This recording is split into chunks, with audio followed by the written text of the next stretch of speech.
Welcome to the Raising Smart Kids podcast. I'm your host, Yang Pratt, and each week we'll explore ways in which the arts can help you raise a smarter kid. I'll be sharing ways the arts can propel your child's learning and interviewing top artists, educators, and entrepreneurs. These guests will share why the arts are so very important to your child, along with actionable ideas you can easily implement into your already busy schedule. Make sure you subscribe to the podcast here on iTunes and share us with a friend.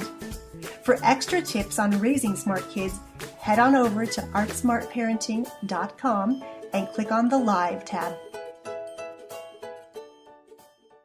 Welcome back to the Raising Smart Kids 2.0 podcast. I'm your host and your guide on this journey into parenting through the arts, Yang Pratt. It's so good to have you here on the podcast today. And with back to school season in full swing, I know you're going to love today's guest, who's going to tell you a little bit more about reading and how your kids can be more successful in school. Our guest today is Dr. Marnie Ginsberg. She's been on a search for the most effective strategies in teaching reading for 20 years. This obsession has led Marnie from public school teaching to reading tutoring, university research, teacher professional development, and now to Reading Simplified, an online community for classroom teachers and parents. Reading Simplified helps streamline reading instruction and accelerate students' learning. Her main hobby is, of course, reading, but it sometimes takes a back seat to driving her three girls to their activities. Mm-hmm. Welcome to the show, Marnie. Thank you. It's so good to be here with you, Yang. I am so excited you're here today because I know right now we're in back to school mode, and one of the things, of course, parents start thinking about is kids reading. Are they reading enough? Are they reading well enough to help them be successful? So this is perfect timing that you're on the show today. Mm-hmm. So I want to go back to the beginning, and I want to know how you got into teaching and your journey to help parents and teachers really learn more about the art of reading and helping their kids. Mm-hmm. Well, it wasn't something that I exactly sought out. It just kind of happened to me, as I guess a lot of those types of careers that our passions do. I was pursuing an interest in teaching middle school language arts. Now, at that point, I thought, I'm so passionate about getting kids to love reading, and if we give them choice in the classroom setting, then they're more likely to read, and when they read, they will be more likely to read well, and they will succeed in school and life beyond. And that was my vision, and I'd been trained in thinking about how to set up the classroom and to encourage choice and to inspire reading. But in one of my positions, I was a sixth grade teacher, and I discovered that my students were on average reading at the fourth grade level. And when I listened to them read, I knew that they did not know how to attack unknown words. And so I started on this journey of how do you teach that? And I had a master's, I had paid attention in my classes, but it was hard for me to know what to do with this problem. I had a curriculum, but they couldn't even read to the curriculum. So I was reading aloud to them to kind of compensate, but I didn't want to send them off having been compensated. So I started pursuing that question of how can you teach reading and how can you do it really quickly, because these kids didn't have time to waste. And then it reached a dramatic point the next year when I had two students who had been identified as having learning disabilities who weren't even reading at the first grade level. So I was really, really kind of panicked, like it's not okay to keep sending them on not knowing how to read. So I searched in the university library, Barnes and Noble, what was available on the internet. And I finally found something that worked, and I put it into practice with the little boy that would come before school or after school. And he made some nice growth. And so that got me all excited about, because I knew that I wasn't alone. There are other teachers like me that didn't know how to solve this problem. And there was a fairly simple solution So I started reading tutoring. I went to get my doctorate at the University of North Carolina. When I was there, I was able to develop a reading program that was for struggling readers in the public school classroom, particularly rural and low-income communities. And we tried that out in multiple states, from Nebraska to North Carolina, New Mexico, and Texas. And that program got really strong results. So I knew that we were on something, and I kept thinking as I progressed through working with students myself, but also working with teachers, how can we streamline this, make it easier on the kid, but also on the teacher, because the teacher has a lot to juggle. And so from that experience, I learned how to streamline it even more, and that's what birthed Reading Simplified. And so I'm really on this kick to get the word out there that reading doesn't have to be as complicated as a lot of the reading programs make it, and it doesn't have to take as long as many programs suggest that it might. And that's why I'm here today. I'm just so excited to spread this word.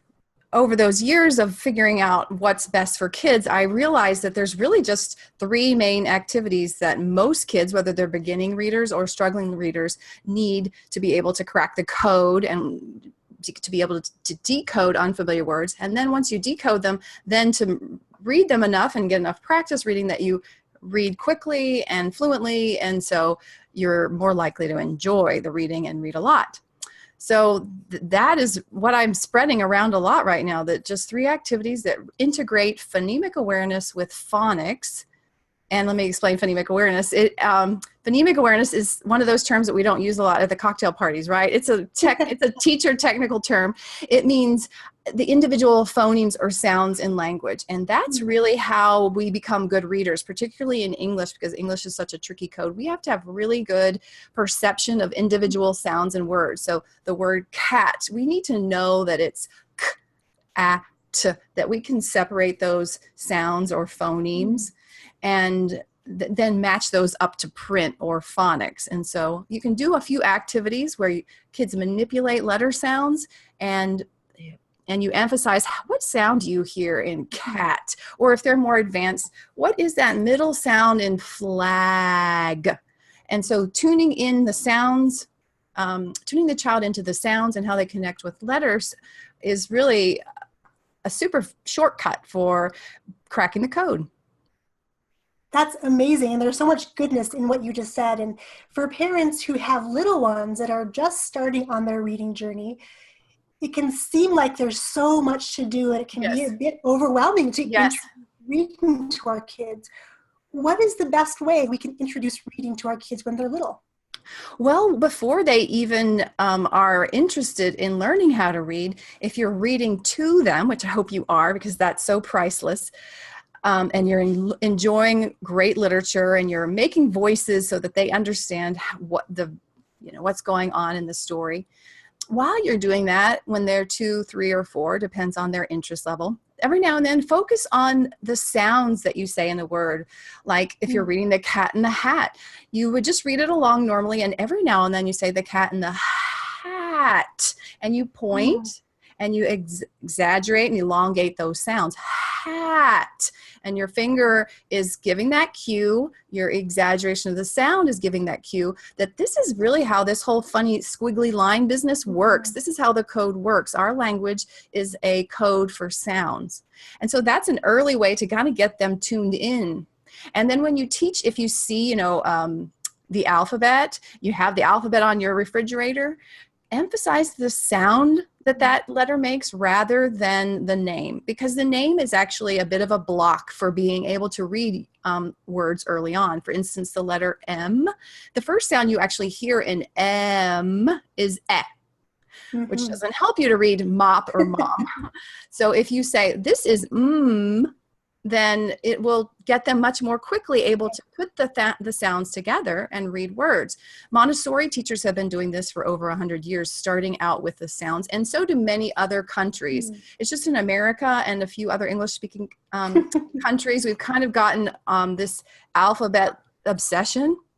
But I really encourage parents with young kids to teach the letter sounds first. They'll learn the letter names, and that's helpful for being able to spell, but not much else. So the letter sounds will get them that quick entree into attacking unknown words. And when they have that success, they'll want to read, which is, 90% of the battle. Yeah, that's super. And I remember when my kids were little, I was really obsessed with wanting them to be able to read and to read early, because I thought that if they could read, they would have more success just in general. I mean, to read those math problems, Right. to read those social studies problems, if they had that skill, they'd be able to be more prepared in school. And Right. my husband is not a reader. He does not like to read. I, on the other hand, love to read. So it was really important for me to be Mm-hmm. able to introduce reading. And I did a lot of these things that you said. And Oh, good. we used multiple senses and multiple Yes. ways of learning, which I Right. think is another thing that as parents we can do. Yes. When you're learning things, maybe your kid is very kinesthetic and you need to be bouncing and moving up and down to Mm-hmm. help them connect the sound to the letter, to the movement, Yes. leading to the writing. So Yes. those are such great tips for those early learners. I'm Yes. going to skip ahead a little bit to Mm-hmm. maybe like elementary school. Mm-hmm. So if we have people on the podcast listening today who their kids are a little older, maybe 6, 7, 8, and they've started their reading journey, but maybe they're having some difficulties. Right. Where can we start to help pick them up and move them forward? Yes. Well, there are two big things that a parent can do pretty easily to make a difference. Number one is to sit with your student, your child, and listen to him or her read and help them when they hit an error. And so I like to use a pencil or a pen. And when they get to the word brown and they don't know how to say the OW, I'll point my pencil to that OW and say, this is ow. So I give them the information that they don't have, but then I ask them still to do the work and reading the word brown. Now, if they're really discouraged, then I might just give them the word. But if they're, up for it, give them as little as possible so they can put the pieces together for themselves, because the goal isn't really particularly for that one word, brown, but it's for them using the right strategy and learning how phonics work. So that is a great thing you can do. And then if they are overwhelmed, then do what I call buddy reading, taking turns. Maybe you read one page, they read another page. Maybe you read one sentence, they read another sentence. Maybe you read every other word if they're really, anxious. And then another thing that's very different from reading in the context of a book is a game that I call Switch It. And that, if you can imagine, I'll show it in the video, but for those who are listening, if you can imagine a board with lines to represent each phoneme or each individual sound, and you have little cards that could just be little squares cut from index cards with each sound on a different card. And you ask your child to make the word cat, and then let's switch cat to cot. And you really elongate and exaggerate those sounds, because what kids who struggle with reading or maybe don't like reading have in common is typically they don't really notice how each of those sounds relates to the symbols. So you can play that game, cat to cot and cot to pot. And pot to pod, and pod to pad. So you're changing all the sounds in a word, and that will tune them into the sounds and words and also help them get more solid with that phonics information. But if the 3 sound words are too easy for your student or your child, then go to 4 sound words. Let's change help to held. Or then if that's too easy, go to 5 sounds. So you can still push the child up to harder and harder phonemic difficulty, things that are more and more hard to perceive the individual sounds of words in. And you will really give your child an aha about how our code works with not much effort. And it's kind of a little game aspect to it. And it takes 5 minutes. And most kids really enjoy it. And because they learn so much from it, it's just got that, self-fulfilling positive feedback loop in it. And then it will make the reading of the words that they don't know a lot easier. So those are my 2 things, to support them with the reading and do that every day, but then also to play a game where you're playing with sounds and phonics together in the context of real words. And the game part, I think, is so important, because if parents themselves don't really like reading and they maybe aren't great readers either, this is a really easy way to make it fun for both sides, for the mom or dad and the kids as well, so that you're having fun together. We talk a lot on the podcast about times to create memories. It doesn't have to be hard. It doesn't have to be difficult.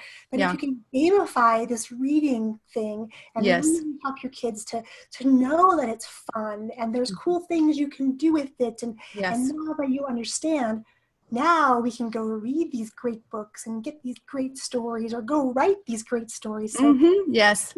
Such good tips. Thank you. Good. So let's make another jump to like middle school, high school, because I know this is sort of I have a 14-year-old and an 11-year-old, and my 11-year-old still, loves to read. She's a high-level reader. So our challenge right now is to find books that are appropriate for her age. Right. My oldest is also a really super reader, but she's lost that interest. She'll do it when she has to, when she's getting graded. I've been trying to encourage her to read books over the summer, but the interest is not there. She'd rather engage with her friends at this point and do some more social things. So how can we help our older kids, middle school and high school, when there's that transition in life, to help them continue to enjoy reading? Yeah. Well, that's kind of a multi-part question because it's complex. Your daughter may be really quite able with the underlying skills, but life is, all the digital life is probably more simple and easy. So that's hard to be, to beat that. But a lot of kids, and I mean probably most kids in the US anyway, they still have weak sound-based decoding. So that ability to change help to held and to do it quickly is fairly weak. So that same game can apply for older kids and change 5 or 6 sound words, change stamp to stump. And you might be surprised that it's not as easy as it is for you if you're a good reader or speller. So that's still something to consider. And because a lot of the information that we get from schools doesn't reveal that as a part of the problem. And I just recently wrote about that on my blog. If people are interested, they could look for this reading tests under my blog on readingsimplified.com. But that is secondarily to that, then there's the whole motivation and inspiration domain that's, comes up probably a lot with middle school and high school kids. Yes. So one thing is to keep doing the stuff that we probably mentioned early on is, can you read aloud to those children? Can you maybe even do it as a family? Because almost everybody of all ages still loves to read aloud. And one thing that I have done fairly successfully is to read aloud the first part of a book and then leave it lying around the house. Oh, we didn't have time to finish that. Maybe the student will pick it up, especially if it's a cliffhanger type book, or continuing the book, of course, as a family is very rich. As you say, those family experiences, they're priceless when everybody can share in a book together. But so kind of, attempting both of those strategies can work. I like to think about getting kids to read and to love reading as a bit of a detective game. So each kid is unique. Some kids are going to be much more inspired by the nonfiction or the informational text. So if they have an interest in robots or anime, do what you can to find all the books on that topic and slowly reveal them so that they maybe get their interest perked, and then also make them.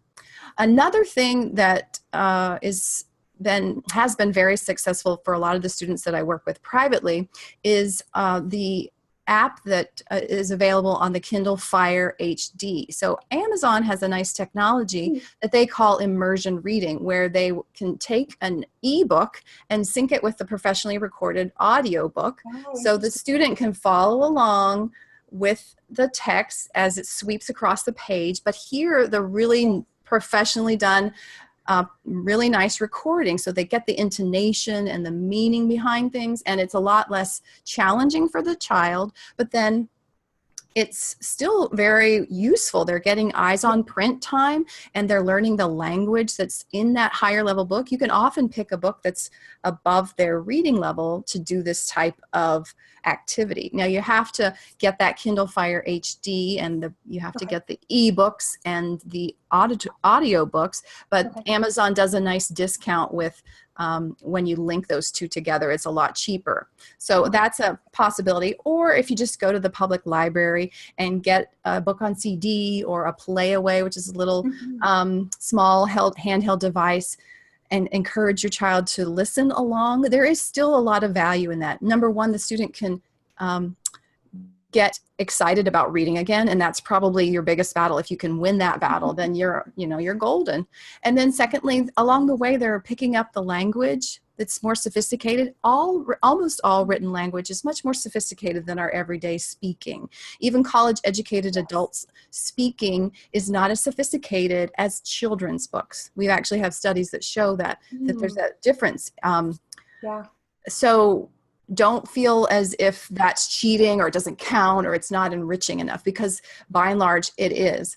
And then also, if they're following along with the book, whether it's through that Amazon Kindle or just if they happen to you get the book and the audio from the library, then they're also getting the stronger ability to recognize words more rapidly. It'll build their fluency. So those are some things that work pretty universally, but it's a bit of a game for the parent to play, deducing what works. Right. Such great tips there too. And the audio and the print version together are such a powerful combination, because I know a lot of apps too, you can speed it up. So Yes. if people are like me and they speak really fast, sometimes listening to audiobooks can be excruciating because it's so slow. Right. So the ability to speed it up or on the reverse, slow it down, Exactly. is such a great tip as well. So the kids can find their own reading speed, which I think is cool. Exactly. That's good. So I want to go back to something you said just a bit ago, and that's about this notion of testing. Mm-hmm. I'm not a huge fan of standardized tests, and I feel like there's so much weight given to these tests and not focusing on the learning, like the true learning and being able to apply the stuff they're learning versus just being able to have enough knowledge for the test. Right. You mentioned that the tests that are available now aren't catching some of these maybe reading deficiencies that could be happening.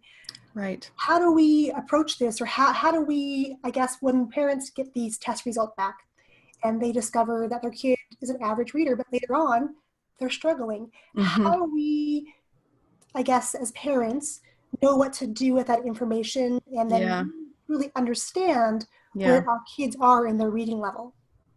Yeah, that is a very complicated question, because it's fairly universal that schools are giving comprehension tests in second grade and above in reading and not giving much else. So that's what I mean by that is they'll ask a student to read a passage and then answer questions to demonstrate their comprehension. And so that can give you a level, as you pointed out. Are they above average? Are they average? Are they below average? But then if they're below average or they're below your expectations of what you think they're capable of, it doesn't tell you why. Because comprehension is the ultimate outcome, but usually 9 out of 10 times, comprehension per se is not the problem. It's something that came before that wasn't built with a strong foundation. So that's hard for a parent to figure that out. That's why I recently wrote that post about reading tests. I recommend getting a non-word reading test and giving that to your child so you can figure out, is this really the problem? Is it a problem with their perception of sounds? Do they have weak sound-based decoding? And you may think, oh, no, my kid's fine. But what happens when you get into be above 6th grade, 7th grade, and above? You should be very, very, very accurate. So if your child is misreading 1 out of 10 words or 1 out of 20 or maybe even 1 out of 30, that could be that because they have that weak sound-based decoding issue. Maybe that it's not really bad, but it's just enough off that's causing the system to be sluggish. So if you give them a nonsense word or a non-word reading test where it's a word they couldn't possibly have seen before, then you reveal whether their sound-based decoding system is working. So a child might read a word like faff, F-A-F. It's not a word, right? Or a harder word would be, could they read the word splost?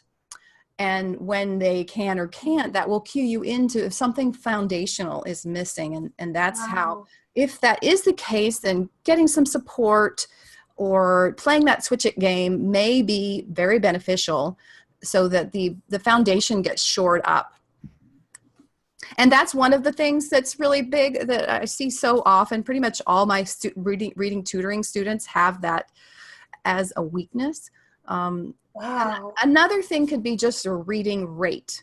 And so maybe they're just slow because they haven't practiced reading enough. So you can ask them to read a passage of something that they like, that they've already read, and then have them reread it to you a couple different times. A short thing, maybe that's something that only takes them a minute. And you can model reading it well with good intonation, and then have them copy you and kind of bounce back and forth between that.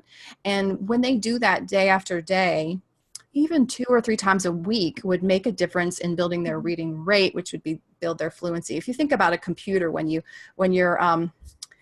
processing speed of your computer is slow, you want to throw the computer out. There's not enough energy, computer energy, that's my technical term, for it to do, another thing, which in the case of reading, then by extension, this analogy is reason or think. So if you're slow, your reading rate is slow, then you just don't have a lot of mental energy, so to speak, left over for doing the reasoning that's necessary for a comprehension test or just everyday reading in school. So looking at that foundational sound-based decoding skill and or looking at reading rate can be 2 of the most common issues that keep kids from being able to comprehend up to their potential. So fascinating. Tell me, does your blog post go into how parents can administer something like these examples? Yes, it's not. Yes, there are a couple that are freely available, and there's one that's even an online test that I link people to. So maybe in the show notes, if you have that kind of thing, we could absolutely. Okay, great. Yeah. We'll make sure we link everything up so people can come to chat with you, because you've shared so much good information, and I'm just fascinated with this bit about some fundamental things are being missed in testing, and kids are going through the system and coming out on the other side with weak skills, and that's devastating. When you go off to college or you can become an adult and those things are still missing, that can be a little bit hard on self-confidence and really being able to show up fully in what you're doing. So parents, make sure you connect with Marnie. And, Marnie, what's the best place they can find you so they can get more information from you? Sure. My blog is readingsimplified.com. So I'm there, and you can find access to me, and I email through that. And I also do a lot of Facebook Lives. I teach students live, so you can learn how to do these activities like Switch It that I mentioned right on my Facebook page. So if you would go to facebook.com/Reading Simplified, or if you just search in Facebook for Reading Simplified and follow me there, then you'll get more of these kinds of tips and tricks for your student or child. And I love that you have the written context for parents, but you're also doing these videos with interaction so they can see what it would look like when they do it with their child. So thank you for putting that together, because that's tremendous. It's such a great help, especially at the beginning of the school year when we're starting to get into more reading and there's much more required of our kids. Yes. We can start setting them up for success and playing these games at home and really getting them comfortable and building those skills. Wow, this school year could be the best ever. So amen. Yes. So much.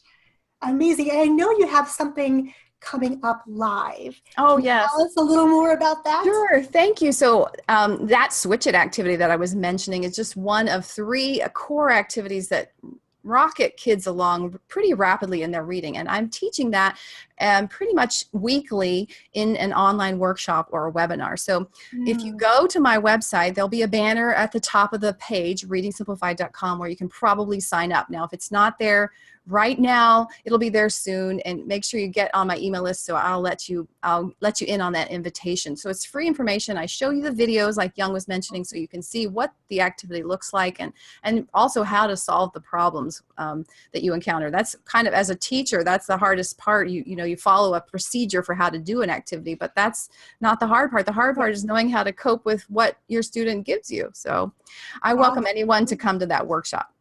Super. And as soon as we're done here, I'm going to pop over there and get on your page and your email list so I can go learn more, because it's such a fascinating topic. And I didn't realize it's so rich and robust. And there are things that we can do as parents to help our kids while they're in school, before school, after school, whether they're struggling or whether they're excelling. So thank you so much for being here today and sharing your vast amount of knowledge about this amazing art of reading. Thank you. Oh, thank you. Well done with your podcast. I'm so excited for how you're spreading the word about the arts for parents. So it's beautiful and much needed. Thank you for being here, and thank you for saying those very kind words. I so appreciate it. Thanks for tuning in to the Raising Smart Kids 2.0 podcast. To really accelerate your ability to unleash your child's superpowers and raise smarter kids through the arts, we're creating loads of new resources, ways to connect, and ways to celebrate your successes. You can join our free Facebook community by visiting theartsmartparent.com or just search up Raising Smart Kids 2.0 on Facebook.